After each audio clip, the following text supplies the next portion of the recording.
వందే మాత్రం పాడాలి. మీరు 3 సంవత్సరాలు జైలు శిక్ష అన్నారు కదా, మీ పాడ్కాస్ట్ లో ఓపెన్ గా చెప్తున్నా 30 సంవత్సరాలు వేసుకోండి, పాడను 30 కాదు 300 సంవత్సరాలు వేసుకోండి, వందే మాత్రం పాడగలరు. మీ పేరండి? నా పేరు టెర్రరిస్ట్ అండి. నిజంగా నా పేరు టెర్రరిస్ట్ అండి. మీ పేరేంటి? ఆయన పేరు కూడా టెర్రరిస్ట్ అండి. ఆయన పేరు కూడా టెర్రరిస్ట్ అండి. They got feared, then immediately they have called. వాడు ఎవడో గాడిది చేశాడు, కలాక్ అన్నాడు. వాడిని తీసుకొచ్చి వాడికి మీరేం చేస్తారో చేయండి, పాడ్కాస్ట్ కాబట్టి నేను మాట్లాడలేదు.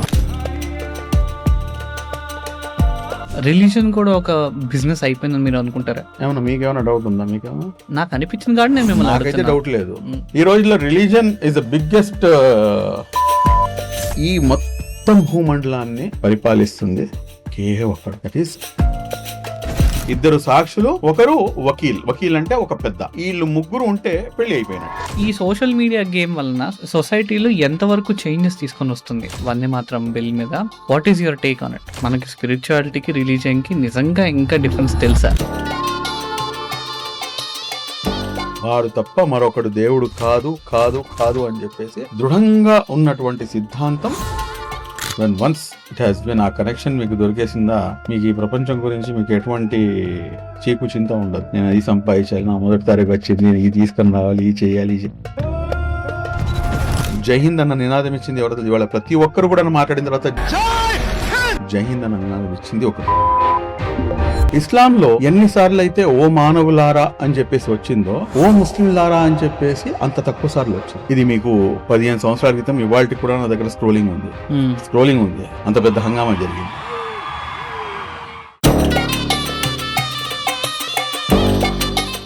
దేవుడు అన్నవాడికి ఆకలేయడం ఏంటి? How it is possible? Is it possible?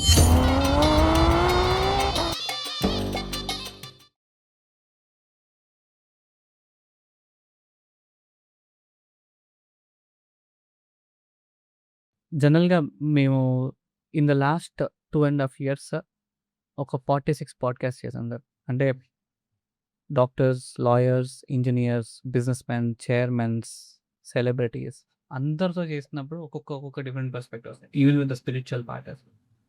So ఒక్కొక్కరితో ఒక్కొక్క డిఫరెంట్ పర్స్పెక్టివ్ చేసిన తర్వాత ఈ పర్టికులర్ పాడ్కాస్ట్ నేను ఎప్పటి నుంచో చేద్దాం అనుకుంటున్నాను. వెయిట్ చేస్తుంది కూడా. ఎందుకంటే కొన్ని పర్స్పెక్టివ్స్ సెన్సిటివ్ ఉంటాయి, కొన్ని కల్చర్స్ సెన్సిటివ్ ఉంటాయి, కొన్ని ఫ్యాక్టర్స్ బ్రాడర్ లెవెల్లో మాట్లాడే అంత ఇంటెలిజెన్స్ కావాలని నేను ఎప్పుడు కోరుకుంటాను. అండ్ మీ యొక్క వీడియో చూసాను నేను. సో దానిలో నాకు మీ లాజికల్ అనాలిసిస్ ఇవన్నీ నాకు ఇన్స్పైర్ చేసినాయి. యాజ్ ఎ కన్సల్టెంట్ నేను డిఫరెంట్ ఇండస్ట్రీస్తో వర్క్ చేశాను, డిఫరెంట్ చైర్మన్స్తో వర్క్ చేశాను, డిఫరెంట్ ఆర్గనైజేషన్స్తో వర్క్ చేసినప్పుడు ఒక్కొక్క ఆర్గనైజేషన్, ఒక్కొక్క కమ్యూనికేషన్ కాన్వర్సేషన్ అనేది ఒక ఎక్స్టెంట్ వరకు బాగానే ఉంటుంది. The moment it becomes casual అయినప్పటి నుంచి ద ఐడెంటిటీ అనేది మారుతూ వస్తుంది. మీరేంటి, ఎక్కడి నుంచి వచ్చారో, ఏం చేస్తూ ఉంటారో, ఇక్కడి నుంచి పర్సెప్షన్ మారుతూ వస్తుంది. When we talk about human to human communication, అంటే ఇప్పుడు ఫర్ ఎగ్జాంపుల్ నేను హిందూ, మీరు ముస్లిం కాదు. ఈ పాడ్కాస్ట్ వరకు ఐఎమ్ హ్యూమన్, మీరు human. I wanted to have ఇద్దరు హ్యూమన్స్ కూర్చొని మాట్లాడుకుంటే డిస్కషన్ ఎలా ఉంటుంది, దాని నుంచి వచ్చే పర్స్పెక్టివ్స్ ఏంటి, irrespective of what religion it is, let us discuss. నాకు ఒక ఐడెంటిటీ ఒకటి బిల్డ్ చేసింది ఎవరో నాకు తెలియదు, మీకు ఒక ఐడెంటిటీ వచ్చింది ఎవరికో మీకు తెలియదు. We are born from a mother's womb, బయటకు వచ్చాము, వీఆర్ గివెన్ సమ్ ఐడెంటిటీస్, సొసైటీలో అలా ఐడెంటిటీస్ బిల్డ్ చేసుకుంటూ వెళ్తున్నాం. Over a period of time human to human conversation కాస్త ఐడెంటిటీ టు ఐడెంటిటీ కాన్వర్సేషన్ అవుతుంది కదా. How do you see the change? ఒకటి మీరు ఇక్కడ గమనించాల్సిన అంశం ఏంటంటే, ఏ రిలీజియన్ అయినా కానీ బేసికల్గా అది దాని యొక్క పునాదులు మానవత్వంపై ఉంటుంది. నేను ఇంతకు ముందు కూడాను అనేక సార్లు ప్రతి ఒక్కరి దగ్గర కూడాను I have been telling each and every one that you first you know your religion. For example, I will not say about any other religion. Let me tell you about what the religion I am following. My attire and I am following Islam religion. ఇస్లాంలో మీకు చాలా స్పష్టంగా ఎన్నిసార్లు అయితే ఓ మానవులారా అని చెప్పేసి వచ్చిందో, ఓ ముస్లింలారా అని చెప్పేసి అంత తక్కువ సార్లు వచ్చింది. సో బేసికల్గా మీరు చదివిన తర్వాత మీరు ఎప్పుడైతే ధర్మాన్ని మీరు అర్థం చేసుకోవడం మొదలు పెడతారో, మీకు అనేకమైనటువంటి అంశాలు, ఎందుకు ఇప్పుడు ఖురాన్ ఉంది, ఖురాన్ గురించి చాలా స్పష్టంగా రివిలేషన్ ఎప్పుడైతే జరిగిందో ఖురాన్ది, ఇది సర్వమానవాళి కోసం అని చెప్పేసి చెప్పబడింది. అలాగే మీకు ప్రవక్త గారు ఉన్నారు, ప్రాఫెట్ మొహమ్మద్. ప్రాఫిట్. ఆయన పేరు మనం తీసుకుంటే కారుణ్యమూర్తి మొహమ్మద్ ప్రవక్త అంటాం. అంటే సల్లల్లాహు అలైహి వసల్లం. That means that he has been sent for the humanity, for the entire mankind, okay. Not for Muslims. Quran ఉంది, హుదల్లిన్నాస్ అంటుంది. హుదల్లిన్నాస్ ఇన్ ద సెన్స్, నేను ఇది సర్వమానవాళికి మార్గదర్శకత్వమైనటువంటి గ్రంథంగా నేను అవతరించబడ్డాను అని చెప్పేసి తనంతట తను రివీల్ చేస్తుంది. సో ఇక్కడ religion is a different part, but humanity is a major part. When ప్రతి రిలీజియన్ కూడాను ఎప్పుడైతే దీన్ని ప్రీచ్ చేస్తారో, లేకపోతే దీన్ని ఎప్పుడైతే ఫాలో చేస్తారో, లేకపోతే ఎప్పుడైతే దాన్ని అర్థం చేసుకునేటటువంటి పరిస్థితి ఏర్పడుతుందో, అప్పుడు మీకు అర్థమవుతుంది హ్యుమానిటీకి ఉన్నటువంటి వాల్యూ ఏంటి, హ్యుమానిటీకి ఎంత పెద్ద సింహభాగము ప్రతి మతంలో కూడాను ఉంది అన్న సంగతి. అది వదిలేసి మనం కొంతమంది ఉంటారు. ఇప్పుడు ఫర్ ఎగ్జాంపుల్ ముస్లిమ్స్లోనే ఒక ముల్లానో లేకపోతే ఒక మౌలానా గారు ఉంటారు. ఆయన ఒక పర్టికులర్ మైండ్ సెట్తో ఆ మసీద్కో లేకపోతే ఆయనకి ఫాలోవర్స్గా ఒక 100 మంది ఉన్నారనుకోండి. ఆ 100 మంది బుక్ ఓపెన్ చేసి చూడరు, ఏముంది దీంట్లో ఏంటి అనేది వాళ్ళు బుక్ ఓపెన్ చేసి చూడరు. బట్ వేరాజ్ వాళ్ళకి అది బుక్ ఓపెన్ చేసి చూడకుండానే ఈయన ఏదైతే చెప్తాడో, ఈయన ఏ విధంగా అయితే వాళ్ళకి మార్గం చూపిస్తాడో, దాన్నే ధర్మం అని చెప్పేసి అనుకుంటారు. కాబట్టి నేను చెప్పేది ఏంటంటే, అందరికన్నా ముందు మీరు లిటరేట్, మీరు మీ ధర్మంలో అవ్వండి. మీ ధర్మం ఏం చెప్తుంది? ఫర్ ఎగ్జాంపుల్ హిందూస్ ఉన్నారు. ఇప్పుడు now I will come to the Hindu religion. Hindu రిలీజియన్లో ఎక్కడ ఉంది వేరే రిలీజియన్ వాళ్ళని లేకపోతే వేరే వాళ్ళని హేట్ చేయమని చెప్పేసి? ఎక్కడైనా ఉందా? మీరు జై శ్రీరామ్ అంటే 10 రూపాయలు మీకు ధర్మం చేస్తాను, లేకపోతే నువ్వు జై శ్రీరామ్ అంటేనే నేను నీకు భోజనం పెడతాను అని చెప్పేసి ఎక్కడైనా రాసుందా? ఎంత పెద్ద మాట అసలు అది. ఇప్పుడు దాని ద్వారా మీరు మొత్తం రిలీజియన్ని బదనాం చేయట్లేదు. సో ఇది నేను చెప్పదలుచుకుంది. నేను చాలా స్పష్టంగా రిలీజియన్, ప్రతి రిలీజియన్ కూడాను హ్యుమానిటీని, మ్యాన్ కైండ్ని, దీన్ని ప్రమోట్ చేస్తుంది. ఈ ఎసెన్స్ ఆఫ్ ద రిలీజియన్ ఏదైతే ఉంది చూడండి, అది ఎప్పటిదాకైతే ప్రతి ఒక్కడికి కూడాను అర్థం కాదు, ఆ రిలీజియన్ ఫాలోవర్స్కి, అప్పటిదాకా మీరు ఏం చెప్పినా కానీ అర్థం కాదు. ఎసెన్స్ ఆఫ్ ద రిలీజియన్ ఏంటి, అసలు ఏంటి రిలీజియన్ ఏం చెప్పదలుచుకుంటుంది? ఏ రిలీజియన్ అయినా కానీ దొంగతనం చేయమని చెప్తుందా? ఏ రిలీజియన్ అయినా కానీ మీకు తాగి మీరు రోడ్డు మీద పడిపోండి అని చెప్పి చెప్తుందా? లేకపోతే ఏ రిలీజియన్ అయినా కానీ వ్యభిచారం చేయమని చెప్పి చెప్తుందా? చెప్పదు.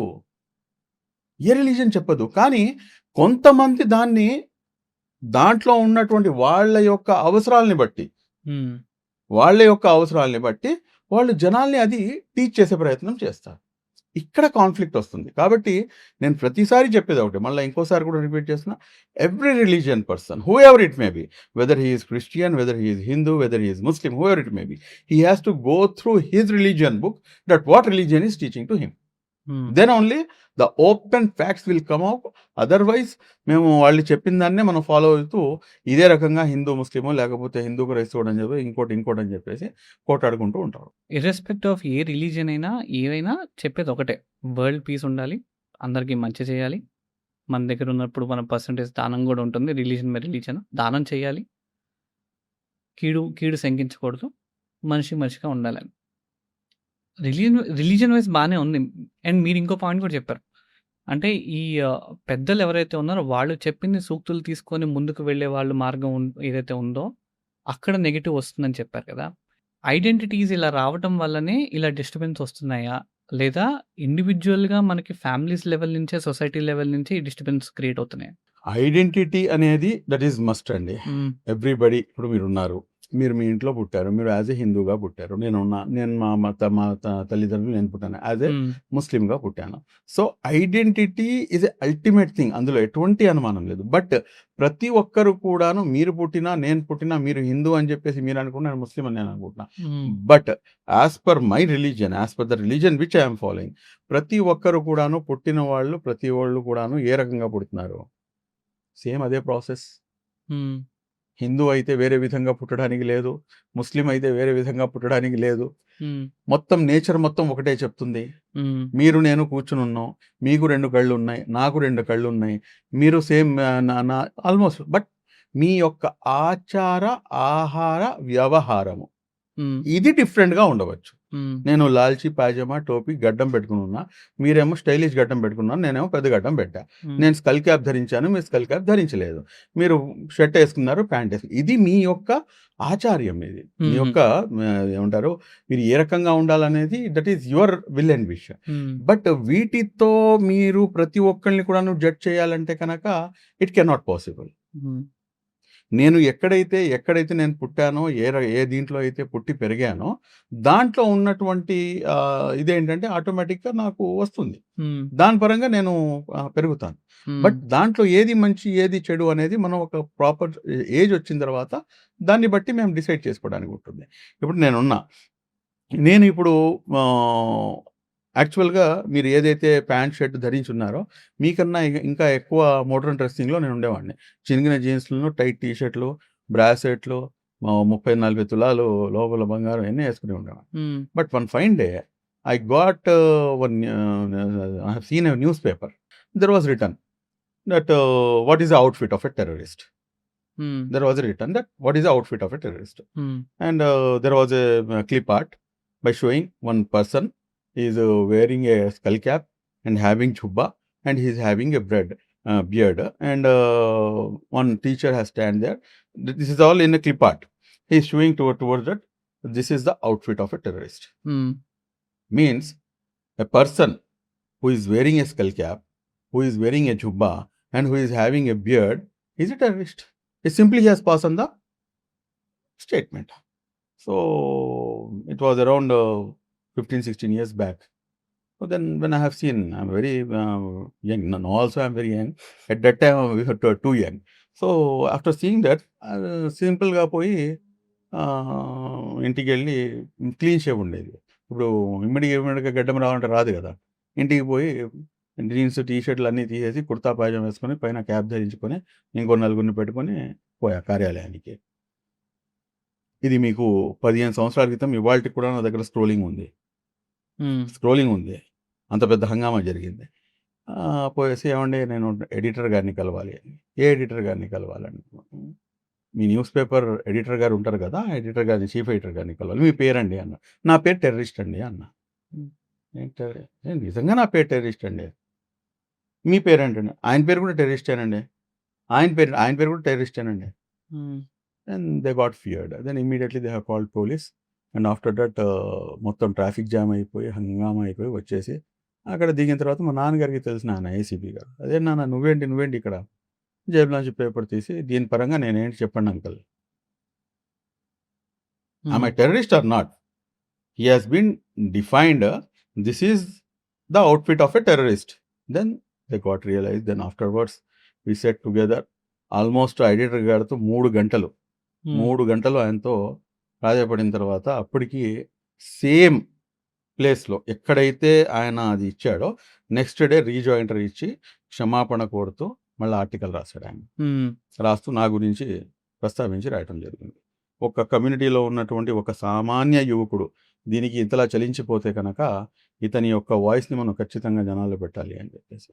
ఇక్కడ మీరు గమనించాల్సింది ఏంటంటే, మీరు ఒకడు ఇలా చేశాడు అని చెప్పేసి ఎవడో ఒకడు అలా చేస్తే మీరు మొత్తం సమాజాన్ని అంటగెడితేలాగా? Then I have decided no, I will be on the same attire whatever he has defined. అతను ఏదైతే డిఫైన్ చేశాడో, సరే అతను సారీ చెప్పాడా, రీజాయింటర్ ఇచ్చాడా, what ever it may B, but I want to be in this dress only and I want to establish a example. After being as in this dress, ఇదే డ్రెస్లో ఉండి ఎటువంటి హ్యుమానిటీ పనులు ఎటువంటి మనకి చేయవచ్చు అనేది మనం ఎస్టాబ్లిష్ చేయాలి. ఇప్పుడు మీరు అడిగారు కదా, ఇదే దీని యొక్క సమాధానం. ఎందుకంటే ఒక మనిషిని తన యొక్క ఆచారం, ఆహార్యం, వ్యవహారంతో మీరు డిసైడ్ చేసే హక్కు మీకు ఎవరిచ్చారు? ఎవరికైనా ఎవరిచ్చారు? Same in the same way ఎవరైనా ఒక హిందూ సోదరుడు ఒకడు నువ్వు 10 రూపాయలు ఇవ్వాలంటే నువ్వు జై శ్రీరామ్ అంటే నేను నీకు 10 రూపాయలు దానం అని అనేక వీడియోస్ చూసాం మనం. నువ్వు జై శ్రీరామ్ అంటే నీకు అన్నదానం చేస్తాను. ఇప్పుడు ముస్లిం సమాజం మొత్తం కూడాను హిందువులందరినీ కూడాను టార్గెట్ చేసి మాట్లాడితే అది ఎంత తప్పది? ఎవడో ఒకడు చేసిన పాపానికి మొత్తం సమాజాన్ని అంటగట్టడం ఎంతవరకు కరెక్టు? ఇది మా యొక్క పరిస్థితి ఏంటంటే, ఈ దేశం యొక్క పరిస్థితి. ప్రతి 30 కిలోమీటర్లకి, ఫర్ ఎవ్రీ 30 కిలోమీటర్స్ మీ యొక్క ఆచారం, ఆహార్యం, వ్యవహారం అన్నీ కూడా మారిపోతాయి. మీరు ఎలా పుట్టారు, ఎక్కడ పుట్టారు, ఎవరి దగ్గర పుట్టారు, ఏ రకంగా మీరు పెద్దోళ్ళయ్యారు అనేది కాదు. ఇన్ని డిఫరెన్స్ ఆఫ్ ఒపీనియన్స్, ఇన్ని డిఫరెంట్ కల్చర్స్, ఇన్ని డిఫరెంట్ మా యొక్క తినే ఆహార పద్ధతులు ప్రతి 30 కిలోమీటర్లకు మారిపోయినా కూడా గానీ, మొన్న ఆపరేషన్ సింధూర్ వచ్చింది. ఏం జరిగింది? నేషన్ ఫస్ట్, ఎవ్రీథింగ్ నెక్స్ట్ అన్నీ తీసి పక్కన పెట్టేశారు. We are one as a Indians.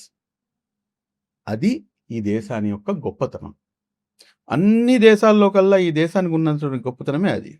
This is just like an garden. ఈ గార్డెన్ ఒకే కలర్ ఆఫ్ పూలు ఉన్నాయనుకోండి, దాంట్లో ఏమైనా కానీ మీకు ఇది ఉంటుందా? మీరు ఆఫీస్ మీరు ఇంటీరియర్ చేశారు, ఈ ఇంటీరియర్ మొత్తం కూడా ఒకే కలర్లో ఉంటే కనుక దానికి అట్రాక్షన్ వస్తుందా? లేదంటే కనుక సమ్ షేడ్స్ డిఫరెంట్గా మీరు ఇది ట్రై చేస్తే దానికి వచ్చే లుక్ ఏంటి, దీనికి వచ్చే లుక్ ఏంటి?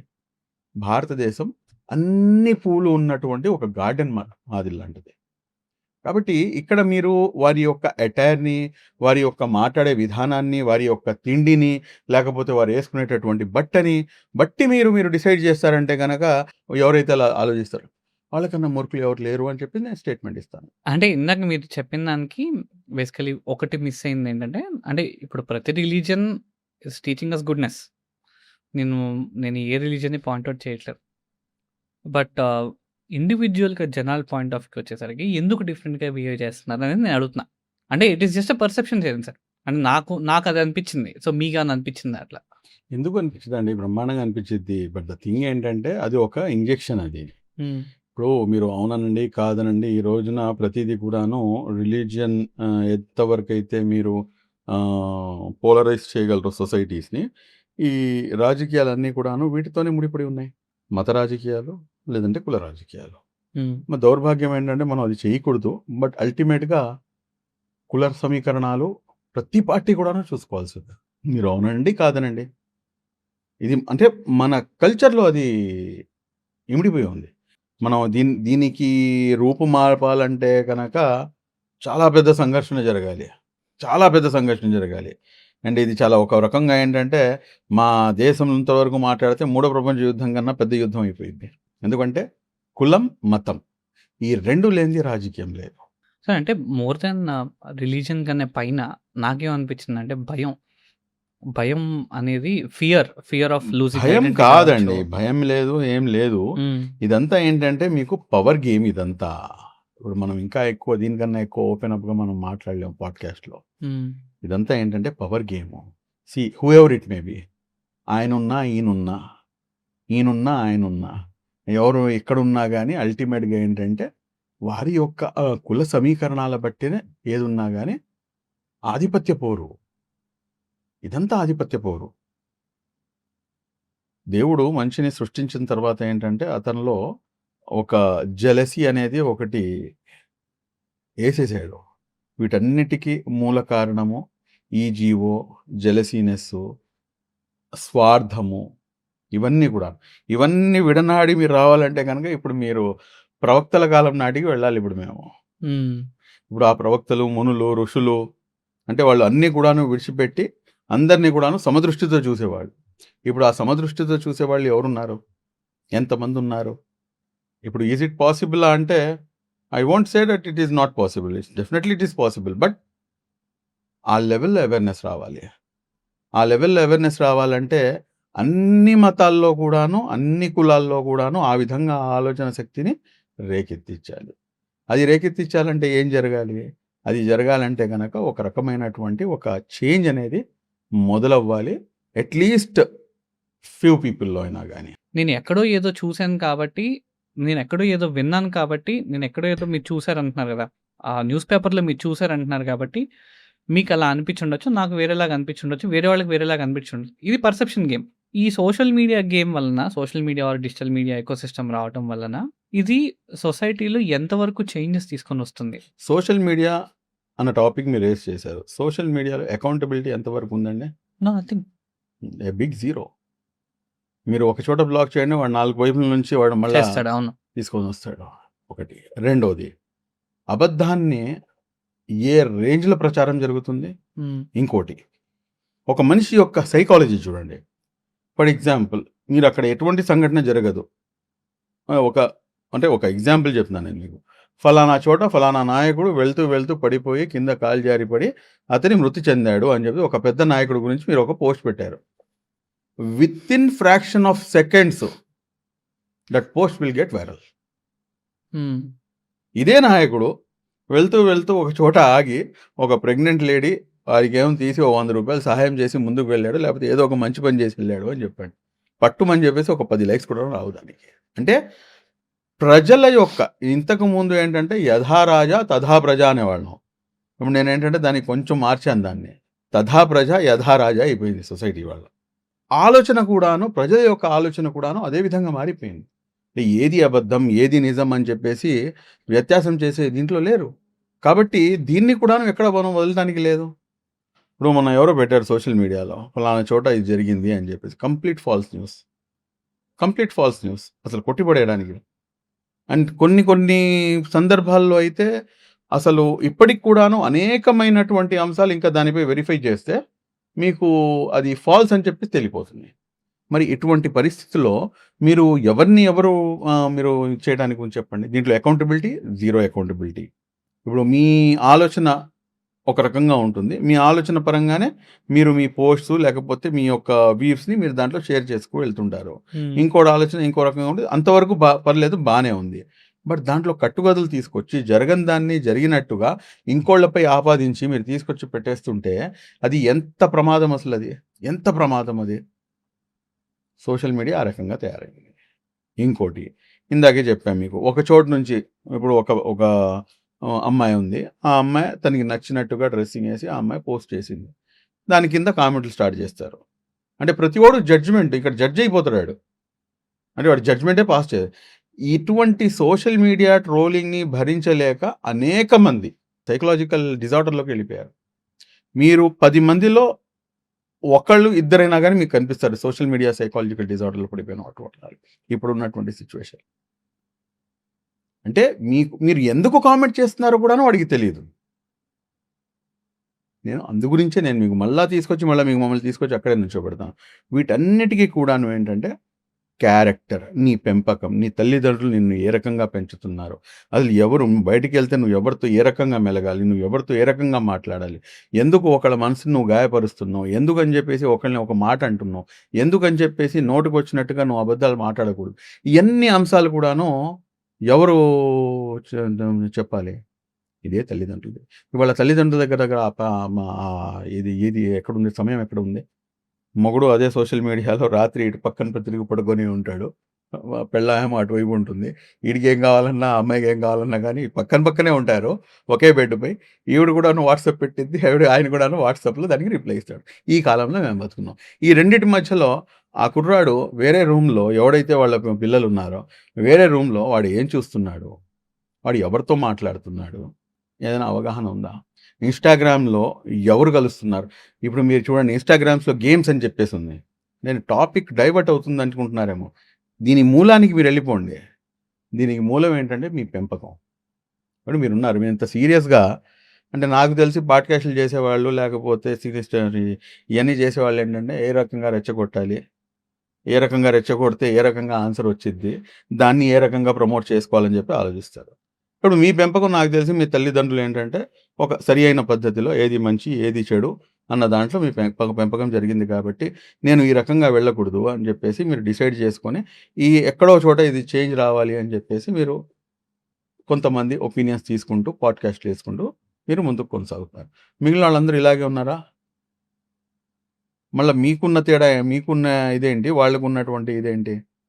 ఇప్పుడు మీరు ఏది జరిగినా కానీ దాన్ని ఒక రకమైనటువంటి యాంగిల్తోనే, పర్సెప్షన్తోనే మీడియానే జడ్జ్మెంట్ చేసేస్తుంది. వాళ్ళ మీరు అనేకమైనటువంటి విషయాలు మనం చూస్తున్నాం. ఏం లేకపోయినా కానీ దాన్ని క్రియేట్ చేసేటటువంటి పని జరుగుతుంది. మరి ఇది ఎక్కడ మార్పు మొదలు కావాలి? సరే, నేనైతే అనుకుంటాను మీ దగ్గర నుంచి మొదలైంది అని చెప్పేసి కాసేపటికి అనుకుంటాను. కానీ ఈ మార్పు ఆ స్థాయిలోకి వెళ్ళాలంటే అవకాశం లేదు.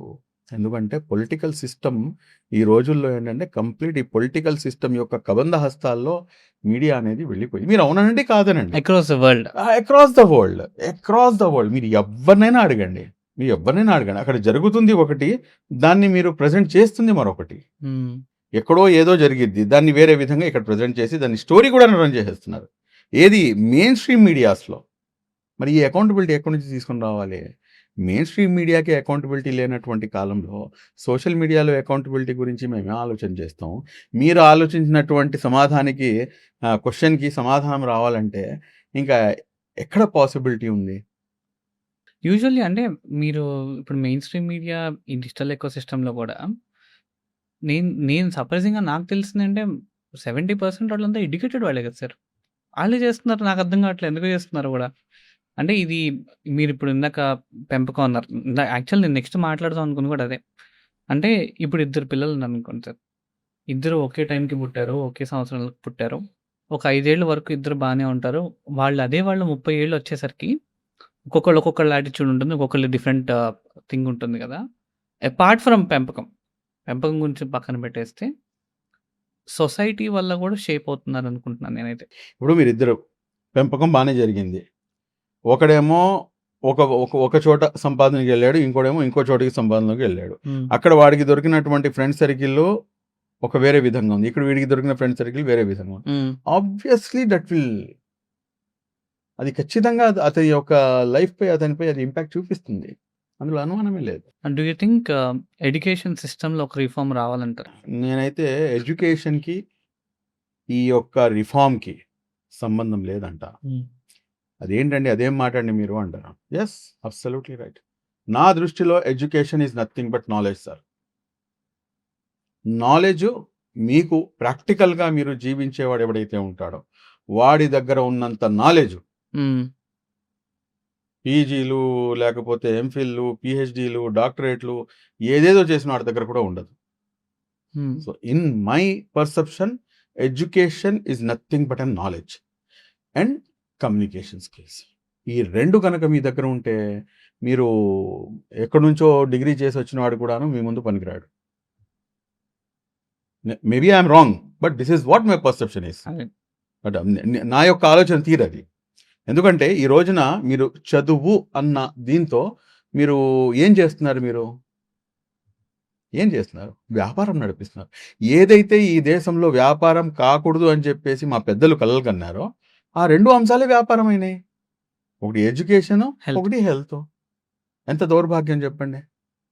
ఇప్పుడు మన కెమెరామ్యాన్ సోదరులు ఉన్నారు. ఇప్పుడు మీరు నేను సొసైటీలో ఒక చోట ఎస్టాబ్లిష్ అయిన వాళ్ళం. మీరు వాళ్ళకి జీతం ఎంత ఇస్తారు? 20, 25, 30 ఇస్తారు. సడన్గా వాళ్ళ ఇంట్లో ఎవరో ఒకరికి ఒక సమయం, వీళ్ళకి కాదు, సంవై XYZ ఎవరికైనా కానీ వీళ్ళు బాగుండాలని చెప్పేసి కోరుకుందాం. ఒకరికి ఎవరో ఒకరికి సడన్గా ఒక 5 లక్షలు కావాల్సి వచ్చింది. యాడ్ నుంచి తీసుకొస్తాడు అతను ఎక్కడికి వెళ్ళాలి? ఏంటి పరిస్థితి అతనిది? గవర్నమెంట్ హాస్పిటల్లో ఉన్నటువంటి రిఫార్మ్స్ ఏంటి? గవర్నమెంట్ హాస్పిటల్లో ఎంతవరకు అతనికి ఇది జరుగుతుంది? ఇవన్నీ కూడాను $1 మిలియన్ క్వశ్చన్స్. ఇవన్నీ కూడాను గవర్నమెంట్ హాస్పిటల్లో మీకు 100 రూపాయలకు మీకు సిటీ స్కాన్ దొరుకుతుంది. బయటకు వెళ్తేనేమో మీకు 5,000, 6,000, 10,000, 15,000 రకరకాల స్కాన్లు ఉన్నాయి వాళ్ళ దాంట్లో. ఈ సిస్టమ్స్ గురించి మాట్లాడామనుకోండి, ఒక స్థాయి వరకే దానికి ఇది ఉంటుంది. నెక్స్ట్ స్టేజ్ ఎప్పుడైతే దాటిపోయి ఎప్పుడైతే వైరల్ అయిపోయిద్దో దాని తర్వాత మీకు ఫోన్ నెంబర్ రావడం మొదలైతే నాకు ఫోన్ రావడం మొదలవుతుంది. This is what system is. ఇది ఏదైతే వ్యాపారం కాకూడదో అదే వ్యాపారం అయిపోయింది. నేను ఏ రిలీజన్ని పాయింట్అవుట్ చేయట్లేదు. రిలీజన్ కూడా ఒక బిజినెస్ అయిపోయిందని మీరు అనుకుంటారా? ఏమన్నా మీకేమైనా డౌట్ ఉందా? మీకేమన్నా? నాకు అనిపించింది కాబట్టి నేను మిమ్మల్ని నాకైతే అడుగుతున్నా. డౌట్ లేదు. అందుకే మీకేమైనా అడుగుతున్నా. డౌట్ నేను ఉందేమో, ఎవరిని పాయింట్అవుట్ చేయట్లేదు. మీకేమైనా డౌట్ ఉందేమో, నాకైతే డౌట్ లేదని చెప్పి స్పష్టంగా చెప్తున్నా. ఈ రోజుల్లో religion is the biggest business అండి. నా కోణంలో అంటే నేను అందరినీ నేను దాన్ని తీసుకొచ్చి కట్టలేను. ప్రతి రిలీజన్లో కూడాను మంచి వాళ్ళు అనేవాళ్ళు ఉన్నారు. కానీ ప్రతి ఓడు కూడాను ఆ రిలీజన్ ముసుగులో, లేకపోతే ఆ రిలీజన్ ఛత్రఛాయలో, లేకపోతే ఆ రిలీజన్ యొక్క గొడుగులో వారి యొక్క ఏమంటారు రిటైల్ అవుట్లెటో, లేదంటే ఏమంటారు స్టాక్ పాయింటో, లేదంటే కనుక మీకు C&F ఏజెంట్ గానో, లేకపోతే సూపర్ స్టాకిస్ట్ గానో, లేకపోతే మొత్తం పెద్ద హోల్సేలర్ గానో, ఈ రకంగా డిఫరెంట్ ఉన్నాయి. రిలీజియన్ అనేది ఏంటంటేనండి మనిషిని సన్మార్గంలో పెట్టడానికి. ఆ రిలీజియన్ ఏంటంటే ఇంకోళ్ళని చూపించి భయపెట్టి మిమ్మల్ని ఎన్కాష్ చేసుకునే విధంగా రిలీజియన్ యొక్క వ్యాపారం ఏంటంటే 3 పువ్వులు 6 కాయలు కాదు, 60 పువ్వులు 120 కాయలు లెక్క నడుస్తుంది. నేను ఒకటి మిమ్మల్ని స్ట్రైట్‌గా అడుగుతాను. మంచిగా ఉండాలి అంటే ఏం చేయాలి? What makes a good human being? నేను మీరు అడిగినటువంటి ప్రశ్నకి నాకు సమాధానం, ఎందుకంటే I'm a strictly follower of Islam undoubtedly and I'm proud to be an Indian ముస్లిం. ఇదే ప్రశ్న ప్రవక్త గారి దగ్గరికి, కారుణ్యమూర్తి ముహమ్మద్ ప్రవక్త సల్లల్లాహు అలైహి వసల్లం గారి దగ్గరికి ఒక వ్యక్తి ఇస్లాం ధర్మాన్ని అనుసరించిన తర్వాత 2 అడుగులు ముందుకు వేసి మళ్ళీ వెనక్కి తిరిగి వస్తే, హ్మ్. ప్రవక్త గారు నన్ను ఏం చేయమంటారు, నేను నేను స్వర్గానికి వెళ్ళాలంటే లేకపోతే నేను ధర్మాన్ని పాటించాలంటే నన్ను ఏం చేయమంటారు, నాకు what to do what not to do. దాన్ని ఎంత సింపుల్గా సింప్లిఫై చేశారంటే ప్రవక్త గారు, దానికి ఇచ్చినటువంటి ఆన్సర్ ఏంటంటే, నువ్వు 10 మందికి నువ్వు అన్నదానం చేసావు, ఇది మంచి పనా చెడ్డ పనా? మంచి పని. దీనివల్ల నీకు ఒక ప్రశాంతత దొరుకుతుంది, నీకు మనసుకి ఒక yes I have did a good job అన్న ఒక సాటిస్ఫాక్షన్ అనేది దొరుకుతుంది. ఆ పని చేసి నువ్వు ఒకడికి ఇబ్బంది పెట్టావు, నీ ఇరుగు పొరుగు వాడికే నీ వల్ల ఇబ్బంది జరిగింది, అది తప్పు అన్న సంగతి నీ మనస్సాక్షికి తెలుసు, అటువంటి వాడితో నువ్వు ఆగిపో. That's it. నా మాటల ద్వారా కానీ నా చేతల ద్వారా కానీ నా యొక్క ఎటువంటి యాక్షన్ వల్ల కానీ మీ యొక్క మనసుని నేను హర్ట్ చేస్తే I'm not a good human being. As simple as that. We are here, we have been created to spread love, to affection. What we are doing? మిమ్మల్ని సూటిపూటి మాటలతో మిమ్మల్ని ఇబ్బంది పెట్టడం, లేకపోతే నా యొక్క అహాన్ని నేను సాటిస్ఫై చేసుకోవడానికి మీ ముందు నేను అహాన్ని ప్రదర్శించడం, లేకపోతే నాకు దేవుడు ప్రసాదించినటువంటి ఏదైతే సౌందర్యం ఉందో, లేకపోతే ఏదైతే డబ్బు ఉందో, లేకపోతే ఆస్తి అంతస్తులు, లేకపోతే ఏదైతే పొజిషన్ ఉందో, దీన్ని నేను ఇతరుల ముందు అహానికి ప్రదర్శించి మీ యొక్క మనసుల్ని గాయపరచడం, ఇది ఈ మనిషి చేస్తున్నాడు. ఇవన్నీ కూడాను చేయకుండా వాడు ముందుకు కొనసాగినప్పుడు ఇది గుడ్ హ్యూమన్ బీయింగ్. ఎవరి వల్ల అయితే, ఎవరి మాట ద్వారా అయితే అవతల వ్యక్తి యొక్క మనసు కూడాను గాయపడదు, ఇది గుడ్ హ్యూమన్. రిలీజియన్స్‌లో అన్ని దేవుళ్ళు చెప్పేది ఒకటే. అందరూ చెప్తారు సేమ్. అండ్ నేను నా పాత పాడ్‌కాస్ట్‌లో కూడా నేను అందరిని అడిగేది ఒకటే sir. Did we actually know the difference between spirituality and religion? మనకి స్పిరిచువాలిటీకి, రిలీజియన్‌కి నిజంగా ఇంకా డిఫరెన్స్ తెలుసా?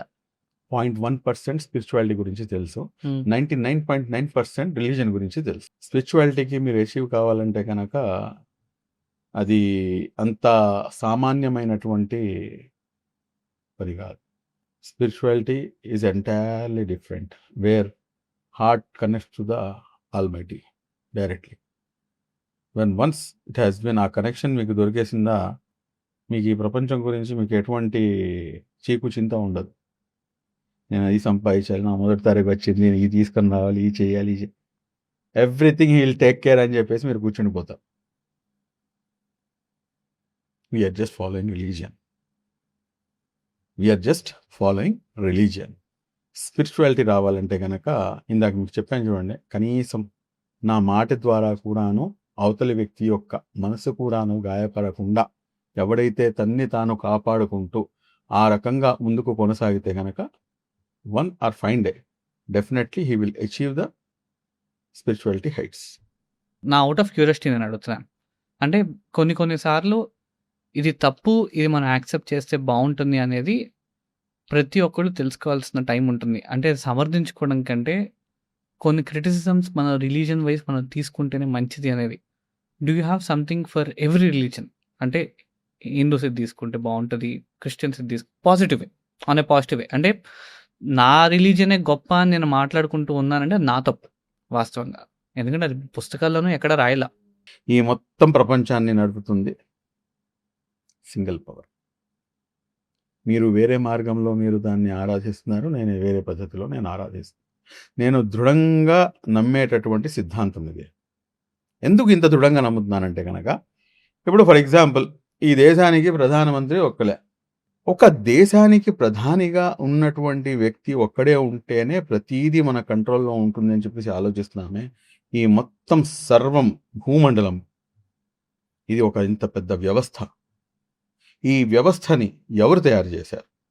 హిందువుల్ని సపరేట్గా హిందూ దేవుళ్ళు తయారు చేసి, ముస్లింలని సపరేట్గా ముస్లిం దేవుడు తయారు చేసి, క్రైస్తవుల్ని సపరేట్గా క్రైస్తవ దేవుడు తయారు చేస్తే, సిక్కుల్ని సపరేట్గా సిక్కుడు దేవుడు తయారు చేస్తే, మళ్ళీ వర్షం ముస్లింలకి వర్షం వేరే విధంగా కురవాలి, హిందువులకి వర్షం వేరే విధంగా కురవాలి, మీకు ఎండాకాలం వేరే విధంగా రావాలి, నాకు ఎండాకాలం వేరే విధంగా రావాలి.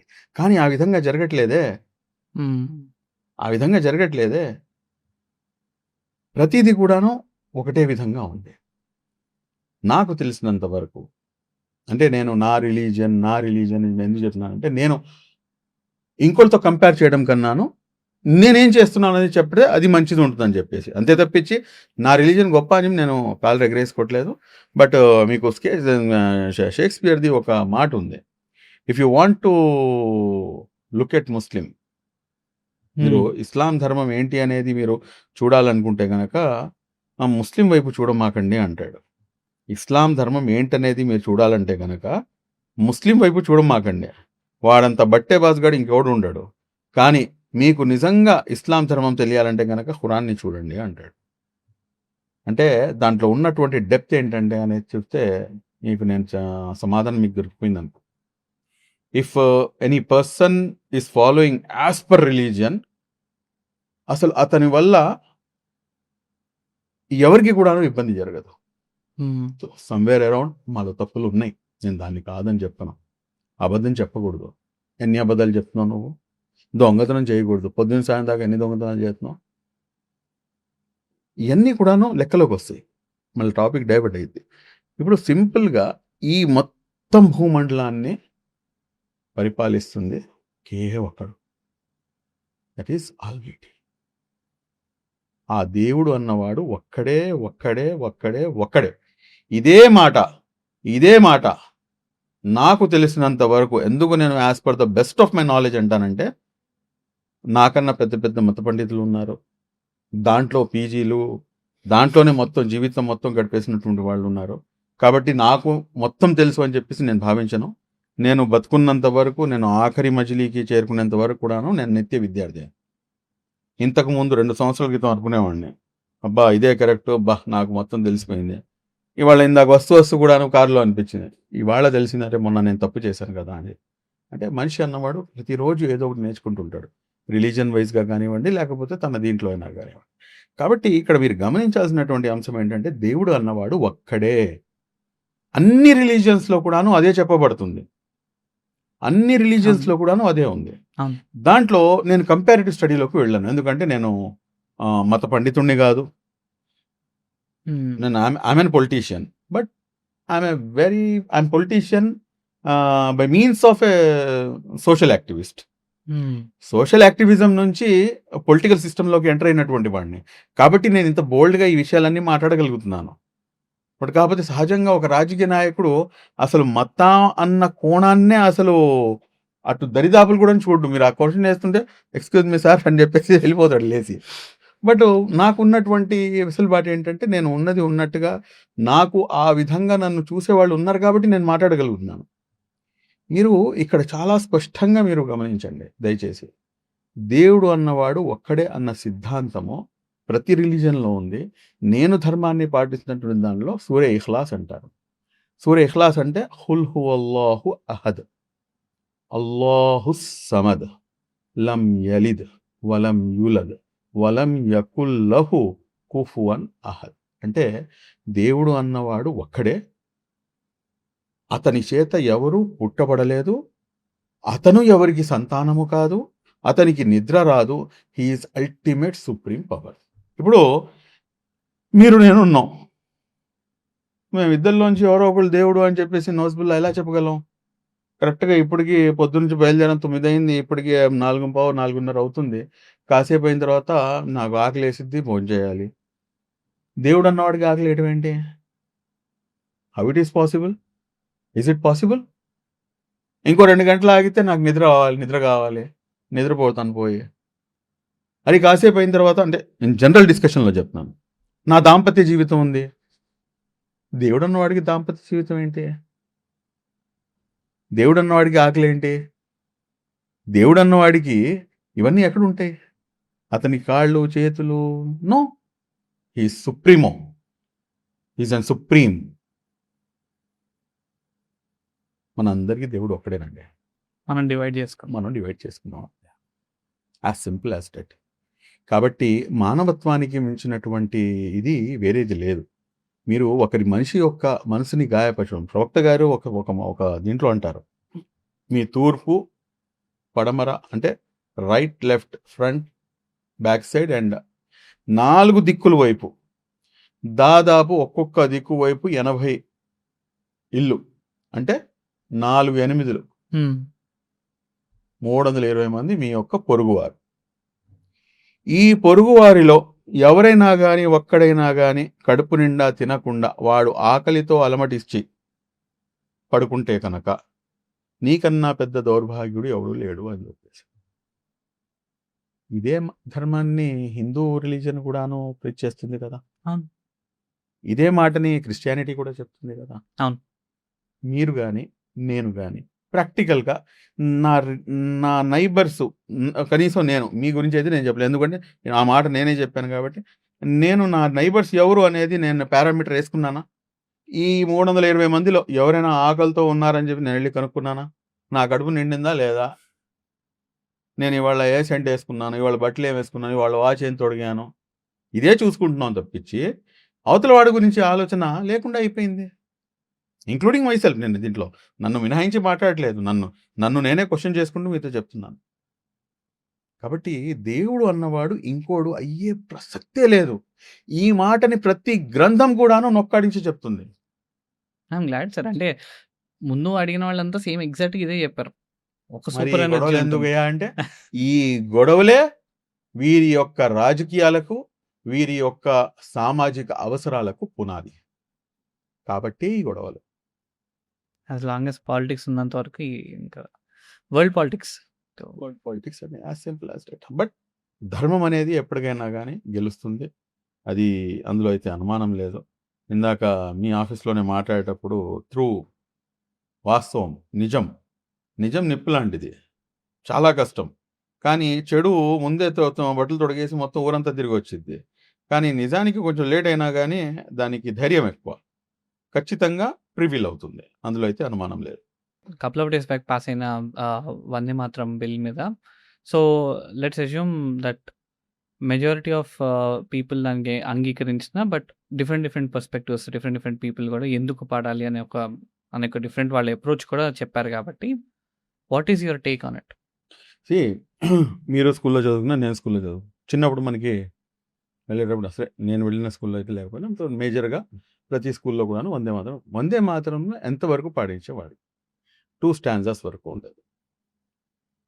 దాని తర్వాత అనేది ఏది కూడా లేదు. దీనికన్నా ముందు మీకు రేజ్ అయ్యే క్వశ్చన్ ఏంటంటే జాతీయ గీతం ఏది మాది? ఏది మా జాతీయ గీతం? Jana Gana Mana. Jana Gana Mana is our national anthem. All of సడన్గా వందే మాత్రంని తీసుకుని రావాల్సినటువంటి అవసరం ఏంటి? వందే మాత్రం పాడమని చెప్పేసి మీరు దీనిపై చట్టం చేయటం itself is un unconstitutional అంటాను నేను. It's very big statement. Unconstitutional how? Very simple. Up to 2 stanzas okay, let it be. Vande Mataram వందనం చేస్తున్నాను. ఎందుకంటే ఇక్కడ మీరు గమనించాల్సిన అంశం ఏంటంటే ఇస్లాం ఏంటంటే మీకు ఏకేశ్వర ఉపాసనపై ఆధారపడింది.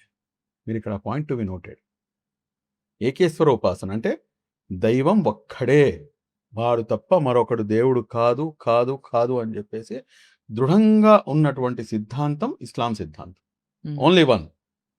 అందరికీ అని చెప్పేసి నేను ఎలా చెప్పగలను సార్? మీరు ఎలా చెప్పగలరు? అదే మళ్ళీ కాంట్రవర్సీ అవుతుంది అది. సో లెట్ అస్ నాట్, అది డిబేటబుల్ అంశం కాదు నా ప్రజెంట్ ఉన్న దృష్టిలో. నేను ధర్మం గురించి ఏ ధర్మంలో ఉన్నానో ఆ ధర్మం అంతకు మాట్లాడతాను. నాకు నా ధర్మంలో అల్లాహ్ తప్ప మరొకడు నాకు దేవుడు కాదు, నాకు దేవుడుగా ఇంకెవరు లేరు కూడాను. ప్రవక్త మొహమ్మద్ సల్లల్లాహు అలైహి వసల్లం గారు అయితే ప్రవక్త, is a messenger, is not నౌజుబిల్లాహ్, ఈజ్ నాట్ ఎన్ ఆల్మైటీ. ఇక్కడ మీరు గమనించాల్సిన అంశం ఏంటంటే ముస్లిం సమాజంలో తన సొంత తల్లిదండ్రుల్ని కూడా మేము పూజించాము, ప్రేమిస్తాము. ప్రేమించడం ఇస్ డిఫరెంట్, పూజించడం ఇస్ డిఫరెంట్. పూజించడానికి అర్హత నా తల్లిదండ్రులకి లేదు, ఎవ్వరికీ లేదు. పూజించడానికి అర్హత కేవలం ఒక్కడికే ఉంది, ఆ ఒక్కడికి మాత్రమే పూజిస్తాం. నువ్వు దేశాన్ని నువ్వు ప్రేమిస్తావా పూజిస్తావా? దేశాన్ని ప్రేమిస్తాం, హుబ్బుల్ వత్ని అంటారు. అంటే నువ్వు ఏ దేశంలో అయితే నివసిస్తున్నావో ఆ దేశంతో నీకు ఉన్నటువంటి మొహబ్బత్ in the sense love and affection. పూజించడానికి, దాని తర్వాత దీనికి ఈ రెండిటికి చాలా డిఫరెన్స్ ఉంది. నేను ఇక్కడ ఇప్పుడు పూజించడం ఏంటండి అని చెప్తే కనుక దీనిలో Vande Mataram it's self is పూజించడంలోకి వస్తుంది. బట్ కాసేపటికి దాన్ని ఒక రైట్ ప్రాస్పెక్టివ్లో వందనం చేస్తున్నాను, నమస్కారం చేస్తున్నాను అని చెప్పి మీనింగ్ తీసుకున్నాను కానీ దాన్ని యాక్సెప్ట్ చేస్తాను. 2 స్టాన్జాస్ వరకు ఓకే. ఆఫ్టర్ దట్ లక్ష్మీదేవి గురించి, విష్ణు గారి గురించి, అనేకమైనటువంటి దేవీ దేవతల గురించి దాంట్లో ప్రస్తావన ఉంది. నా religion as per article 25 I'm feel free to propagate my religion as well as దానిపై నడవడానికి రెండింటిపై కూడాను నాకు పూర్తి హక్కు ఉంది నాకు. That is what article 25 says. మీకు కూడా తెలుసు. నౌ ఒక ముస్లింని మీరు లక్ష్మీదేవిని పూజిస్తాను లేకపోతే ఈ దేవీ దేవతల పేర్లన్నీ ఉచ్చరించి నువ్వు మాట్లాడమంటే నా ఆర్టికల్ 25ని మీరు హరిస్తున్నారు కదా. ఈ దేశం కోసం ప్రాణం ఇస్తాం, ఈ దేశం కోసం ప్రాణం ఇస్తాం, ఇచ్చాము, ఇస్తాము, మరలా అవసరం పడితే మళ్ళీ మొదటి వరుసలో ఉంటాం. ప్రేమిస్తాము దేశాన్ని. పూజించడానికి, ప్రేమించడానికి నక్కకి నాకులోకానికి ఉన్నంత తేడా ఉంది. కాబట్టి నా మాటల్లో మీకు అర్థమవుతుంది దట్ వాట్ స్ట్రాంగ్ వీఆర్. అందులో అటువంటి డౌట్ లేదు. అంటే what kind of message you want to give it to the nation, that's why we are strictly against. అందులో ఎటువంటి డౌట్ లేదు. మీరు బిల్ అయినా పాస్ చేసుకుని ఇంకేమైనా చేసుకోండి. ఎందుకంటే article 25 that much strong is there. But అప్పుడు సూపర్ సీడ్ చేసేస్తుంది కదా సార్ ఆర్టికల్ 25. సూపర్ సీడ్ చేస్తుంది. ఎక్కడో చోట ఇన్స్టిగేట్ చేయాలి, అది ఇన్స్టిగేట్ చేస్తేనే జరుగుతుంది అని చెప్పేసి. అంటే కల్చరల్గా సెన్సిటివ్నెస్ని క్రియేట్ చేయడానికే యూజువల్లీ బిల్స్ పాస్ చేస్తారా, లేదా పొలిటిసైజ్ చేసుకోవడానికి చేస్తారా అన్న బిల్ పాస్ చేస్తున్నారు? దాని నుంచి పొలిటిసైజ్ చేసుకోవడానికి పాస్ చేస్తారు. కల్చరల్ థింగ్ని అటాక్ చేస్తూనే దాని నుంచి పొలిటిసైజ్ చేసి పోలరైజ్ చేస్తారు. ఇప్పుడు మెజారిటీ ఆఫ్ పీపుల్ ఒక సైడ్ ఉన్నారు కాబట్టి ఒక డిస్టర్బెన్స్ క్రియేట్ చేసి దాన్ని ఒక సొల్యూషన్ తీసుకొని వస్తే that can be politicized and then అది కొంచెం గ్రేట్ పవర్లోకి తీసుకురావడం, అంతేనా? అంతే కదా. చాలా మందికి ఏంటంటే ఎందుకు పాడట్లేదు ముస్లిం అన్నవాడు అనేది అర్థం కాదు. ఇప్పుడు మీకు చెప్తున్నాను వినండి. ముస్లిం అన్నవాడు నేను ఉన్నానండి. అష్ఫాకుల్లా ఖాన్ గురించి తెలుసా మీకు? ఇది నా దౌర్భాగ్యం. మీ తప్పు కాదు, నాది నా సమాజం యొక్క దౌర్భాగ్యం. బ్రిగేడర్ ఉస్మాన్ గురించి తెలుసా మీకు? ఇది కూడా నా దౌర్భాగ్యమే. ఎందుకంటే సినిమాలు వీటిపై తీరు కదా, సినిమాలు వీటిపై తీరు. అష్ఫాకుల్లా ఖాన్ ఎవరో చెప్పనా నేను మీకు? భగత్ సింగ్ తెలుసా మీకు? భగత్ సింగ్ని ఇన్స్పైర్ చేసినటువంటి వ్యక్తిత్వం అష్ఫాకుల్లా ఖాన్. అష్ఫాకుల్లా ఖాన్ పేరు తీసుకుంటే నాకు గూంప్ పంప్స్ వస్తాయండి. అటువంటి దేశభక్తుడు కేవలం 21 సంవత్సరాల వయసులో ఉరికంబాన్ని ఎక్కాడు. అతని యొక్క లాస్ట్ వర్డ్స్ ఏంటి తెలుసా? నాకు కనుక నేను ఏ ధర్మాన్ని అయితే పాటిస్తున్నానో దీంట్లో నాకు పునర్జన్మ అనేది లేదు, నాకు కనుక ఇంకో జన్మ అంటూ ఉంటే ఇంకొకసారి ఈ దేశం కోసం నేను ప్రాణం త్యాగం చేస్తానని చెప్పేసి 21 సంవత్సరాల యువకుడు ఆ మాటలు చెప్పి ప్రాణాలు త్యాగం చేసేస్తాడు. That is Ashfaqulla Khan. ఇది నేను నా మాటలు కాదండి, నా మాటలు కాదు. భగత్ సింగ్ జైల్లో ఉండి రాసినటువంటి లెటర్లో స్పష్టంగా రాసింది my hero is Ashfaqulla Khan అని చెప్పేసి. కానీ ఈ దేశంలో నేను చేసినటువంటి పాపం ఏంటంటే నాకు గడ్డం, నాకు టోపీ, నాకు జుబ్బా ఉండటం వల్ల అష్ఫాకుల్లా ఖాన్ అన్నవాడు మర్చిపోయాడు. అంటే నేను ఇక్కడ ఏదో విక్టిమ్ కార్డ్ ప్లే చేస్తున్నాను అని చెప్పి అనుకోమాకండి. But this is what reality is. నేను అందరూ అలాంటి వాళ్ళు అంటే నేను అందరూ అలాంటి వాళ్ళు కాదు. నేను వన్ సైడ్ ఈ స్టేట్మెంట్ ఇస్తాను, ఇంకో స్టేట్మెంట్ ఇస్తాను. I'm very much fortune enough that I'm very much secured and I'm very proud to be an Indian Muslim and I'm very much proud and I'm very much safe. That is because of my majority people. అందరూ అలాంటి వాళ్ళు ఉంటే నేను ఇన్ని రోజులు నన్ను ఎక్కడ బతికించేవాళ్ళు కాదు కదా. సింపుల్. అంటే మనం ప్రాక్టికల్గా మాట్లాడుకుందాం. బోత్ ద క్వశ్చన్స్ ఉన్నాయి. బట్ ఇక్కడ నేను ఎందుకు మాట చెప్తున్నానంటే అష్ఫాకుల్లా ఖాన్ని మనం పూర్తిగా మర్చిపోయాం. అష్ఫాకుల్లా ఖాన్ నేను స్వాతంత్రానికి ముందు తీసుకున్నటువంటి పేరు, స్వాతంత్రం తర్వాత బ్రిగేడర్ ఉస్మాన్. ఈ బ్రిగేడర్ ఉస్మాన్ నేను జస్ట్ 2 ఎగ్జాంపుల్స్ చెప్తున్నాను అంతే. బట్ దీనికి అసలు అంటే అదుపు లేదు. ఇండియా గేట్ ఉంది. ఇండియా గేట్ మీద ఎప్పుడైనా కానీ మీరు వెళ్ళినప్పుడు ఒకసారి నుచ్చిన వేసుకొని ఎక్కడన్నా కానీ, లేకపోతే మీ మంచి ఏదైతే జూమ్ లెన్స్ ఉన్నటువంటి కెమెరాతో అయినా కానీ వాటిని క్యాప్చర్ చేసే ప్రయత్నం చేయండి. 65,000 పేర్లు రాసున్నాయండి. ఈ దేశం కోసం ప్రాణాలు త్యాగం చేసినటువంటి ముస్లింలు అని చెప్పి నేను చెప్పను కానీ దేశభక్తుల గురించి. ఇంగ్లీష్ ఎందుకు ముస్లిం సమాజం వెనకబడిపోయింది, దానికి కారణం తెలుసా మీకు? ఇంగ్లీష్ నేర్చుకోవటం మహాపాపం. ఎందుకు మహాపాపం అంటే స్వాతంత్ర ఉద్యమంలో దాన్ని ఒక ఇంజెక్షన్ ఇచ్చేశారు మా పూర్వీకులు. ఇది నేర్చుకోవడం అనేది తప్పు, ఈ భాష మనం నేర్చుకోకూడదు అని చెప్పి. ఆ రోజుల్లో 27% ఉన్నామండి ప్రభుత్వ ఉద్యోగాల్లో. అప్పుడు పాపులేషన్ ఎంత, ఇవాళ పాపులేషన్ ఎంత, ఇవాళ నా పర్సంటేజ్ ఎంత? 2.3%. 2.3%కి పడిపోయాము. కానీ నాకు ఎక్కడా కూడాను ఇది లేదు.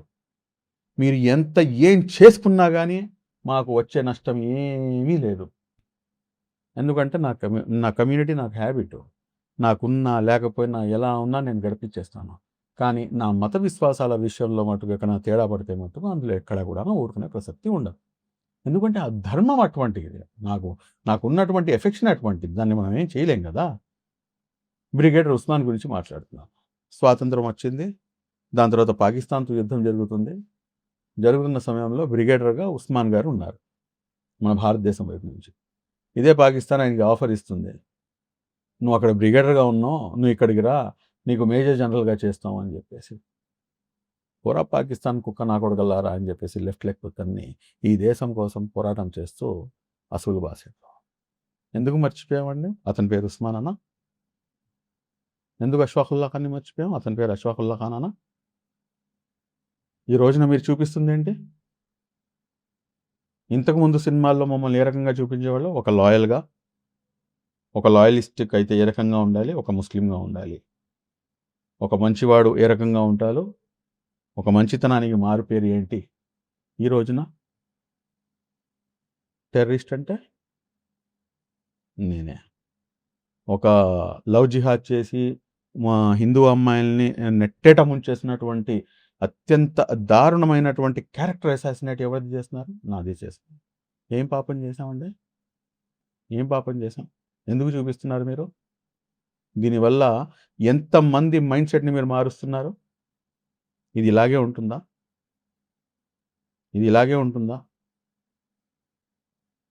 ఇది లవ్ జిహాద్ అయితే నా సమాజానికి చెందినటువంటి ముస్లిం యువతుల్ని అనేక మంది తీసుకెళ్ళి పెళ్లి చేసుకుని ఉన్నారు. దాన్ని ఏమనాలి సార్? ఉన్నారా లేదా? మీ దృష్టిలో కూడా ఉండుంటారు. అనేక మంది ముస్లిం యువతులు హిందూ అబ్బాయిల్ని పెళ్లి చేసుకున్న వాళ్ళు ఉన్నారు. అనేక మంది వాళ్ళు హిందువులు కాబట్టి వీళ్ళు ముస్లిం నుంచి హిందువులుగా కన్వర్ట్ అయ్యి హిందువులుగా జీవిస్తున్నటువంటి వాళ్ళు కూడా అనేక మంది ఉన్నారు. వాళ్ళ ఇద్దరిది పర్సనల్ అఫేర్ గురించి రిలీజియన్కి తీసుకొచ్చి పెట్టి మాట్లాడటం ఏంటి?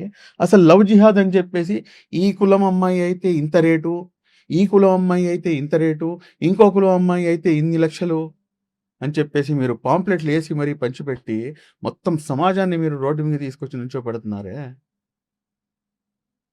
బాధించదా? బాధ ఉండదా? మీరు అందరిపై ఎలా ఆపాదిస్తారండి? ఇది తప్పు అంటాను. హిస్టరీలో మీరు చెప్పినలాగా ఇంకా చాలా మంది ఉంటారు. అనేక మంది ఉన్నారండి. ఇంకా చాలా మంది ఉంటారు. క్రిస్టియన్స్ ఉంటారు, ముస్లిమ్స్ ఉంటారు. ఇట్ ఆల్ కమ్స్ అరౌండ్ మళ్ళీ పొలిటిసైజింగ్. జై హింద్ అని చెప్తాం కదా మనం. ఆ నినాదం ఇచ్చింది ఎవరో తెలుసా మీకు? జై హింద్ అన్న నినాదం ఇచ్చింది ఎవరో తెలుసు? ఇవాళ ప్రతి ఒక్కరు కూడా మాట్లాడిన తర్వాత జై హింద్ అని చెప్పి ఉచ్చరిస్తారు. జై హింద్ అన్న నినాదం ఇచ్చింది ఒక ముస్లిం. ఇన్ఖిలాబ్ జిందాబాద్ ఇది ఒక అతిపెద్ద నినాదము. ఎవరిచ్చారు? ఇదే ముస్లిం ఇచ్చారు. అంటే ఈ దేశం కోసం అండి అనేకమైనటువంటి త్యాగాలు ఉన్నాయి. మామూలు త్యాగాలు కాదు. ఇంకో అతి ముఖ్యమైనటువంటి అంశం ఏంటంటే we are proud to be an Indian Muslim. ఈ ప్రపంచం మొత్తంలో కూడాను ఈ భారతదేశం అంత సేఫెస్ట్ ప్లేస్ మరొకటి లేదు ముస్లింలకి. అది కూడా నేనే చెప్తాను. బట్ ఈ ఏదైతే యూనిటీ ఉందో దీన్ని డిస్టర్బ్ చేసే ప్రయత్నం చేస్తున్నా చూడండి, ఇది తప్పు అంటున్నాను నేను. ఇది ఎక్కువగా రాబోయే యువతలోకి కనుక మీరు దీన్ని ఇంజెక్ట్ చేస్తే వాళ్ళు ఏ రకంగా తయారవుతారు? మీకు అర్థమవుతుందన్న బాధ ఏంటనేది. ఇప్పుడు ఇదే డిఫరెన్స్ ఆఫ్ ఒపీనియన్ని రేపు రాబోయే తరం కూడాను క్యారీ చేస్తే, ఇదే డిఫరెన్స్, ఇదే హేట్రెడ్‌ని రాబోయే తరం కూడాను క్యారీ చేస్తే మేమేం ఇస్తున్నాం మన సమాజానికి? మీకు ఎంతమంది పిల్లలు మీకు? పెళ్లి కాలేదు ఇప్పుడు దాకా. పెళ్ళయింది సార్. పెళ్ళయింది. Very good. ఐ బ్లెస్డ్ తొందరలో మీకు మంచి పిల్లలు పుట్టాలని చెప్పి ఆశిస్తాను. నాకిద్దరు పిల్లలు నాకిద్దరు పిల్లలు. నేను పడుకునేటప్పుడు నా కొడుకు 10వ తరగతి చదువుతున్నాడు. కానీ ఇవాళ నుంచి 14 సంవత్సరాల ముందు నా కొడుకు 1 సంవత్సరం, ఒక 6 నెలల బిడ్డ. వాడిని ఇక్కడ భుజం మీద పెట్టి పడుకునేటప్పుడు ఆలోచించేవాడిని. ఏంటి వీళ్ళ ఫ్యూచర్ ఏంటి? ఈ రోజున ఇన్ని అఘాయిత్యాలు, ఇన్ని జరుగుతున్నాయి. రేపేంటి? రేపు వీళ్ళు ఫైట్ చేయగలరా? సొసైటీలో ఇంత డిఫరెన్స్‌ని, ఇంత మత విద్వేషాన్ని చిమ్మివేస్తున్నటువంటి ఈ తరుణంలో రేపు ఈ పిల్లల యొక్క భవిష్యత్తు ఏంటి? రేపు మీ పిల్లలు పుడతారు రేపు. మీ పిల్లల్ని ఏ విధంగా మీరు పెంచాలి? ఏ విధంగా వాళ్ళకి మంచి, చెడు అనేది నూరిపోయాలి? ఇది చాలా చాలా చాలా డెప్త్‌తో కూడుకున్నటువంటి ప్రశ్నలు ఇవన్నీ కూడాను. కేవలం నా మతం, నా కులం అన్న అహంకారంతో కనుక including Muslims, including my self.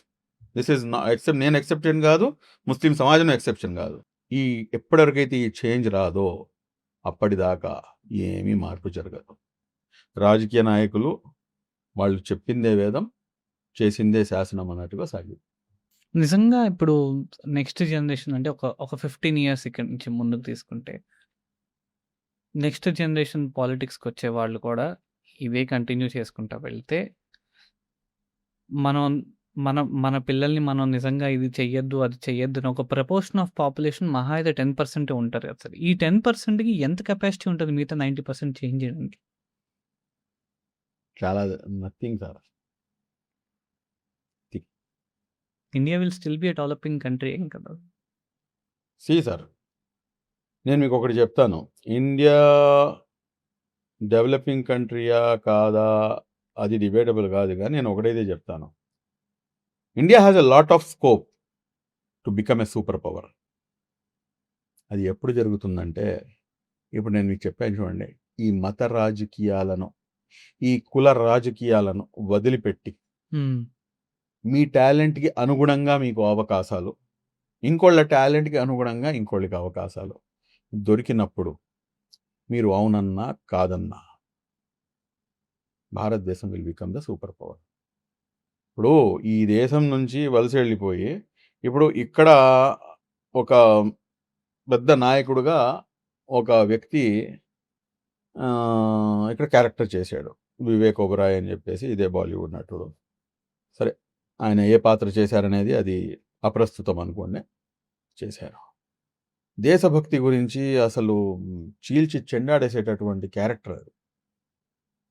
భారతదేశం యొక్క పౌరసత్వాన్ని వదిలిపెట్టి దుబాయ్ పౌరసత్వం తీసుకుని అక్కడ సెటిల్ అయిపోయారు. Is it not a double standards? నాకు సౌదీ ప్రభుత్వం ఎక్కడైతే మక్కా మదీనాలు ఉన్నాయో సౌదీ ప్రభుత్వం పిలిచి నేను నీకు ఇక్కడ పౌరసత్వం ఇస్తానంటే నేను ఆ పౌరసత్వం తీసుకోను. నేను ఇక్కడే పుట్టాను, ఈ మట్టిలోనే కలిసిపోతాను. ఇది మా యొక్క దేశభక్తి. దేన్ని కంపేర్ చేయాలి? కొన్ని సినిమాలు వచ్చినాయి, మనం చెప్తే బాగుండదు పేర్లో. ఏంటండి ఇవి? ఎటువంటి ప్రాపగండాస్ ఇవన్నీ కూడాను? ఎక్కడికి వెళ్తున్నాం మనం?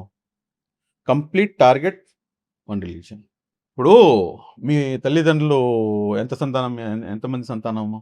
నేను అంటే because this is podcast, if it is interview no problem, I would have not asked this question. No problem. నేను మా అక్కే సార్. మీరు మీ అక్కగారు, మీ అక్కగారికి తక్కువ చేసి ప్రతి దాంట్లో కూడాను మిమ్మల్ని ఒక హై హ్యాండ్గా, లేకపోతే వైస్ వర్సా, మీ అక్కగారికే బాగా చూసి మీకు అసలు ఏం చూడకుండా ప్రతి దాంట్లో కూడా వ్యత్యాసం చూపిస్తూ ఉంటే ఒకసారి భరిస్తారు, 2 సార్లు భరిస్తారు, 3 సార్లు భరిస్తారు, 30 సార్లు భరిస్తారు, 300 సార్లు భరిస్తారు. 301సారి ఏం చేస్తారు? థ్రెషోల్డ్ దాటిపోతుంది. ఇక్కడ 3000 సార్లు దాటినా కానీ ఇప్పటి వరకు త్రిశూల్ దాటలేదు. ఎందుకంటే ఈ దేశంపై ఉన్నటువంటి మక్కువ లాంటిది, ఈ దేశంతో ఉన్నటువంటి ప్రేమ అటువంటిది, ఈ దేశంలో నివసిస్తున్నటువంటి ముస్లింలకు ఎన్ని చూపించాలి, ఎన్ని గుర్తు చేసుకోమంటారు? ఇది ఇలా గాయం అయిపోయింది. ఎన్ని నిందలు మాపై మరక వేయటం, మేము దాన్ని తుడుచుకోవటం, ఇది అయిపోయింది. నేను అవుట్ ఆఫ్ క్యూరియాసిటీ అడుగుతున్నాను, నిజంగా ఈ కేరళ స్టోరీ కావచ్చు, హక్ కావచ్చు, అంటే ప్రతి రిలీజియన్‌లో అందరూ మంచోళ్ళు ఉండాలని లేదు. ఇప్పుడు హక్ గురించి మీరు మాట్లాడారు. హక్ స్టోరీ ఏంటంటే అది దీని గురించి హ్మ్. తలాక్ దాని గురించి. హ్మ్. తప్పు ఉంటే తప్పుగా ఒప్పుకుందామండి. హ్మ్. ఎవడో ఒకడు తప్పు చేశాడు. దాన్ని తీసుకొచ్చి మొత్తం సమాజంపై మీరు ఎందుకు ఆపాదిస్తున్నారు? ఇప్పుడు దొంగ ఉన్నాడు. దొంగతనం చేస్తాడు. లేకపోతే ఒక రేపిస్ట్ ఉన్నాడు. ఒక మర్డరిస్ట్ ఉన్నాడు. ఒక మర్డర్ చేశాడు. ఒక రేప్ చేశాడు. ఒక హిందూ రేప్ చేశాడు కాబట్టి హిందువులందరూ రేపిస్టులంటే హ్మ్. ఎంతవరకు సమంజసం? ఒక ముస్లిం మర్డర్ చేశాడు కాబట్టి ముస్లింలందరూ మర్డరిస్టులంటే ఎంతవరకు సమంజసం? ఏదో ఒక ఎదవ ఆడెళ్ళి గడ్డి తిన్నాడని చెప్పేసి, లేకపోతే వాడు ధర్మానికి వ్యతిరేకంగా ప్రవర్తించాడని చెప్పేసి, దానిపై మీరు సినిమా చూసేసి మొత్తం సమాజం మొత్తం ఇలాగే ఉంటుంది అని చెప్పేసి మీరు మొత్తం చూపించే ప్రయత్నం చేయడం, ఇది ఎంతవరకు సమంజసం?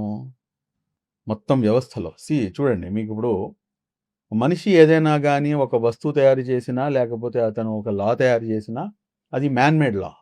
ఖచ్చితంగా తప్పు దొర్లాల్సిందే, తప్పు జరగాల్సిందే. But whereas what we follows is divine law. Divine law means that has been sent by the almighty. Hmm. అతను ఇచ్చినటువంటి ఆదేశానుసారం ఒక వ్యక్తి పెళ్లి చేసుకున్న తర్వాత, పెళ్లి చేసుకోక ముందుకు వస్తాను నేను ముందు. సారీ ఇఫ్ ఐఎమ్ అగైన్ అడుగుతున్నానని చెప్పి కాదు గానీ, బట్ మిమ్మల్ని టార్గెట్ చేయడం కరెక్ట్ కాదు గానీ, అడగండి సార్ పర్లేదు. ఒక వ్యక్తి దిస్ ఈస్ ఎ పాడ్‌కాస్ట్. పెళ్లి జరిగింది. సరే మీ పెళ్ళే జరిగింది. ఎంత కట్నం తీసుకున్నారండి మీరు? ఏం మీరు తీసుకో తీసుకోలేదు. బట్ ఇన్ జనరల్‌గా ఇవాళ కట్నం అనేది సహజం కదా! తీసుకోకుండా ఏ పెళ్లి జరగట్లేదు సార్. కదా! I'll be very open with it. Islam ధర్మం ఇచ్చేదేంటంటే సూక్తి. కట్నం తీసి పక్కన పెట్టండి. హ్మ్. కన్యాశుల్కం చెల్లించాలి. కన్యాశుల్కం చెల్లించాలి. నా దగ్గర కూతురుందంటే నేను కాళ్ళు ఎగరేసుకొని కూర్చోవాల్సినటువంటి పరిస్థితి నాది. హ్మ్. ఎందుకంటే నా కూతుర్ని మీరు చేసుకోవాలంటే గనక, నా కూతురు ఏదైతే డిమాండ్ చేస్తుందో 25,00,000 అడుగుతుందా? 50,00,000 అడుగుతుందా? ₹1,00,00,000 అడుగుతుందా? లేకపోతే 100,00,00,000 అడుగుతుందా? కన్యాశుల్కం చెల్లించు. దాని తర్వాత నువ్వు పెళ్లి చేసుకో. ఇది ఇస్లాం ధర్మం చెప్తుంది. ఇంకా దీనికన్నా పెద్ద రైట్ ఏంటండి ఒక లేడీకి? ఒక ఆడదానికి దీనికన్నా పెద్ద రైట్ ఏంటి? దీని గురించి సినిమా తీయమని చెప్పండి. కట్నం తీసుకున్నవాడు గాడిద అని చెప్పేసి మనం బ్రేకుల్లో వేసుకోవచ్చు. కన్యాశుల్కం చెల్లించాలి అని చెప్పేసి చెప్పేవాళ్ళు ఏంటి అనేది చూపించలేరా? చూపించాలా వద్దా? సరే ఒకటి తప్పు చూపిస్తున్నారు. తప్పు జరిగిందని చెప్పేసి. మరి ఇది ఎంత మంచి పాయింట్ ఇది? ఇవాళ రోజున ఇదే సమాజం, ఇదే ముస్లిం సమాజం ఎంతమంది కన్యాశుల్కం చెల్లిస్తున్నారు? 516, 5,116, 25,116, 50,000 మహా అయితే ఒక 5 కాసులు బంగారం. ఆ అమ్మాయి ఎవరినైతే నువ్వు పెళ్లి చేసుకోవాలనుకుంటున్నావు, నోరు తెరిచి నాకు కన్యాశుల్కంగా చెల్లించాలి మెహర్ రూపంలో అంటే నువ్వు సచ్చినట్టు చెల్లించి అప్పుడు పెళ్లి చేసుకోవాలి. This is what Islam teachers. పెళ్లికి ముందు అయిపోయింది, పెళ్ళి అయిపోయింది, ఇద్దరి మధ్యలో తగాదా అయింది, దీనికి తగాదా అయిపోయింది. ఏం చేయాలి? ఇస్లాంలో మ్యారేజ్ అనేది ఒక కాంట్రాక్ట్, ఒక ఒప్పందం. ఆ ఒప్పందం ఎటువంటిదంటే, ఇప్పుడు మీ మధ్యలో నా మధ్యలో ఒకరి యొక్క సమక్షంలో, ఇద్దరు సాక్షుల సమక్షంలో, హ్మ్. ఇద్దరు సాక్షులు, ఒకరు వకీల్ అంటే ఒక పెద్ద, వీళ్ళు ముగ్గురు ఉంటే పెళ్లి అయిపోయినట్టే. ఫలానా వ్యక్తి యొక్క వకాలత్లో ఈ ఇద్దరు సాక్షుల సమక్షంలో నేను ఫలానా కూతుర్ని, ఫలానా కొడుకుని, ఫలానా వాళ్ళ కొడుకుని నీ దీంట్లోకి ఇస్తున్నాను, నికాలో ఇస్తున్నాను, నువ్వు దీన్ని అంగీకరిస్తున్నావా అంటే మనం చూపిస్తా చూడండి, ఖుబూల్ హే అని చెప్పేసి. అవును. అంటే చూసాను. ఏంటంటే నేను స్వీకరిస్తున్నాను అని చెప్పేసి ఈ రెండు సాక్షుల ముందు సాక్ష్యం ఇస్తూ ఆయన సమక్షంలో నువ్వు ఒక అగ్రిమెంట్లోకి వెళ్తున్నావు. This is what basic concept. ఆ కాన్సెప్ట్లోకి వెళ్ళిన తర్వాత అప్పుడు మీరు అందరూ కూడాను వస్తారు. తగాదా జరిగినప్పుడు ధర్మం చెప్పేది ఏంటంటే 1, 2, 3 times you sit together. First మీ యొక్క రెండు ఫ్యామిలీలు కూర్చోండి. లేదు అవ్వట్లేదు, ఆ సమయంలో ఎవరైతే పెళ్లి పెద్దల సమక్షంలో మీరు పెళ్లి చేస్తున్నారో వాళ్ళని పెద్దరికం ఇచ్చి, వాళ్ళని పిలిచి వాళ్ళ సమక్షంలో కూర్చొని పంచాయతీ తెంచుకోండి. రీకన్సిలేషన్ అంటారు. ఇలా కాదు, ఇది కాదు, ఇది తప్పు, ఇది ఒప్పు అని సర్ది చెప్పే ప్రయత్నం.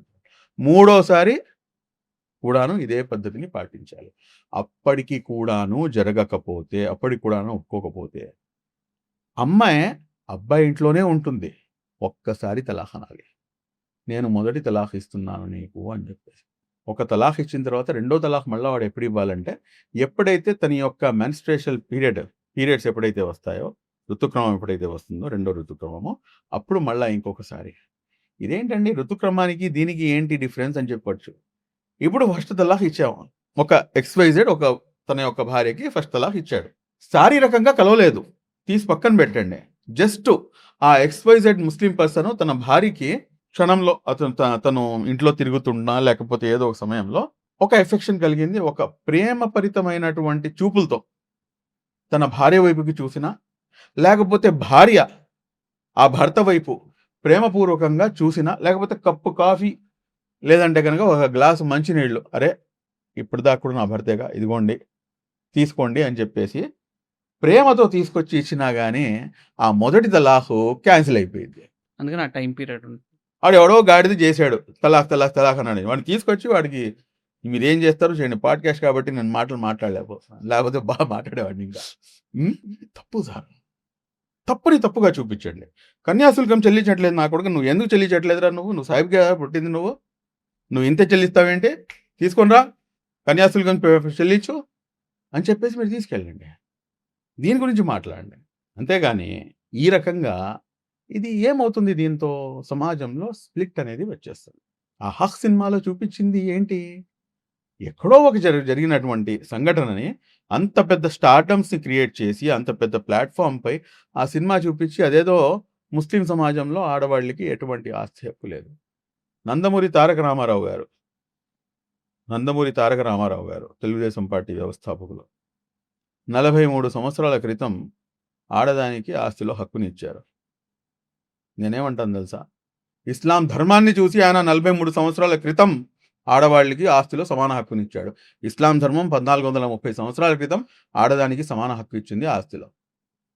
మళ్ళీ దీని గురించి మాట్లాడవే.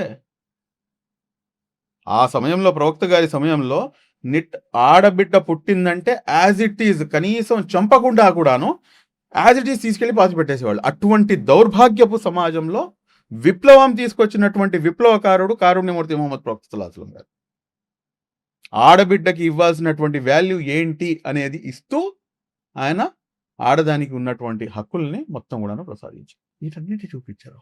ఇక్కడైతే తప్పు, ఒకడు చేసినటువంటి తప్పుని మొత్తం సమాజంపై ఆపాదించి 70+70+70+70+70 350 mm స్క్రీన్ పై వేసి చూపిస్తారు. అలవాటు పడిపోయిన ప్రాణాలంటే ఇప్పుడు మేము తిరిగి ఏమైనా చెప్పామనుకోండి, అది చాలా కష్టం. కొంతమంది అంటారు మేము కూడా తిరిగి అలాగే అటాక్ చేయాలి అని చెప్పేసి. నేను అంటాను, అటువంటి దానికి నేను విరుద్ధం. ఎందుకంటే ఏదైనా కానీ ప్రేమతో జయించాలి. ఇప్పుడు నువ్వు టెర్రరిస్ట్వి, నువ్వు లవ్ జిహాద్ చేస్తావు, నువ్వు ఆ జిహాద్ చేస్తావు, నువ్వు ఈ జిహాద్ చేస్తావు, నీకు దేశం అంటే ప్రేమ లేదు, నీదంటే దేశం మీద భక్తి లేదు, ఇది ఎన్నో సూటి పోటీ మాటలతో, ఇంకా అసలు సోషల్ మీడియాలో అయితే మటుకు అసలు చెప్పాల్సిన అవసరమే లేదు. నువ్వు అట్లాంటి వాడివి, నువ్వు ఇట్లాంటి వాడివి, నువ్వు దీనికి పుట్టలేదు, నువ్వు దానికి పుట్టలేదు, ఇంకా మదరు సిస్టరు అసలు అన్నీ టోటల్.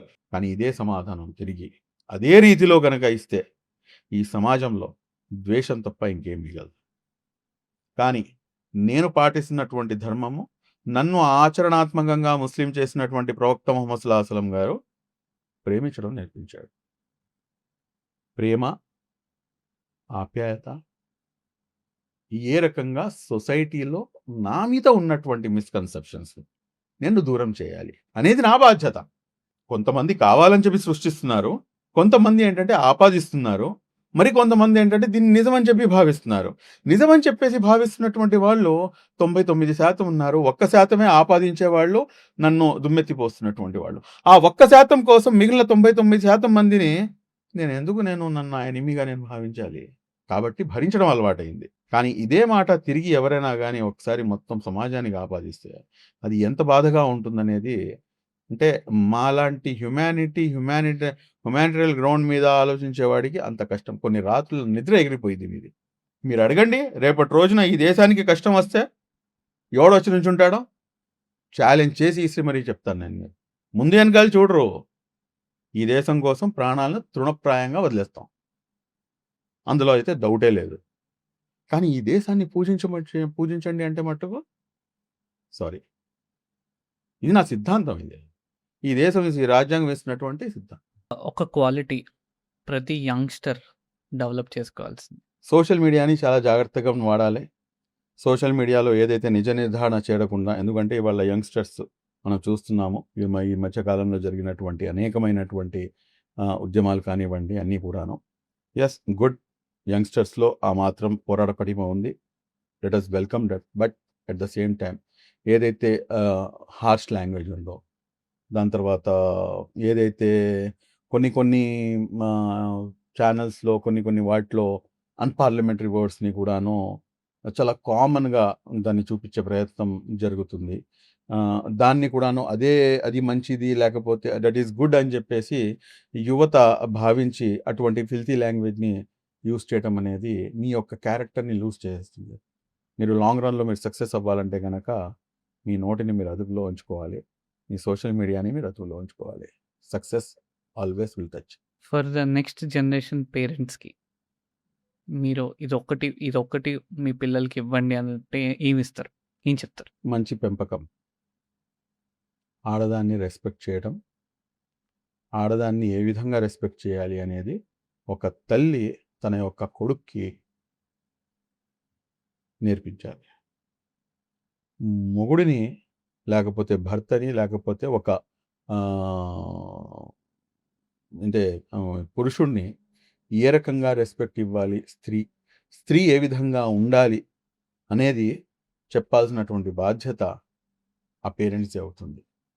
వాళ్ళు ఆ బాధ్యతని సరిగ్గా నిర్వర్తించాలంటే గనక వాళ్ళు దాన్ని ఫాలో చేసి ఉండాలి.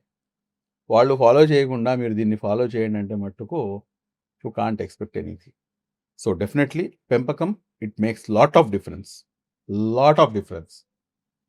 మీరు ఎంత ఎక్స్‌పెక్ట్ చేస్తున్నారో నాకైతే తెలియదు గానీ నెక్స్ట్ లాట్ ఆఫ్ డిఫరెన్స్.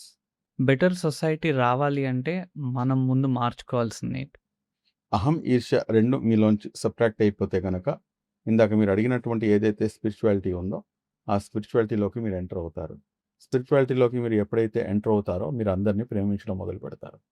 మీరు ఎప్పుడైతే అందరిని ప్రేమించడం మొదలు పెడతారో ప్రపంచం మొత్తం ప్రేమమయం అవుతుంది.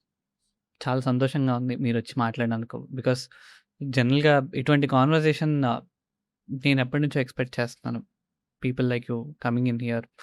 సో, రిలీజియన్ అనేది చాలా sensitive factor for general public కావచ్చు. For people like us, for people next generation పీపుల్‌కి అర్థమయ్యి వాళ్ళొకటి మార్చుకుంటే, ఇంకొక నలుగురికి చెప్తే that is most important thing for me and for you as well. Thank you so much for coming to the podcast. Thank you.